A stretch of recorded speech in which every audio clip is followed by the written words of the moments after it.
ਅੱਜ एक वड्डे दुख वाली गल चढ़ते ते लैंदे पंजाब लई ते पंजाबियों लई साडी एक भैन सुल्ताना बेगम जिहड़ी धी भी सी, भैन भी सी ते मां भी सी, जिन्हें हमेशा लोगों नूं जोड़न की गल की।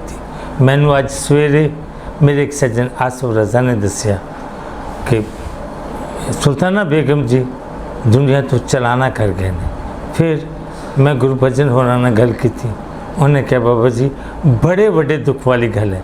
फिर तरसपाल कुछ लोगों ना होर भी गल हुई, पर अज मेरे साडे लिए ये बड़े बड़े दुख वाली गल है कि वो साडी भैन सुल्ताना बेगम जिहड़ी आप दुखों की पंड सी, सारी हयाती अपने सिर ते चुक के ते फिरती रही, अज रब नूं प्यारियां हो गई ने।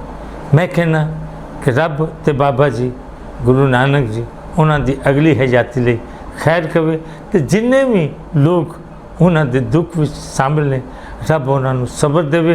तो चढ़ते पंजाब नूं मेरे वालों बहुत ज़्यादा दुख भरी है जी गल है वो सारे तक पढ़ावन, तो वो साड़ी धी तो माँ तो भैन का रज के दुख मनाउन तो जिउंदे रहन, तो तुसीं भी जिउंदे रहो, सलामत रहो।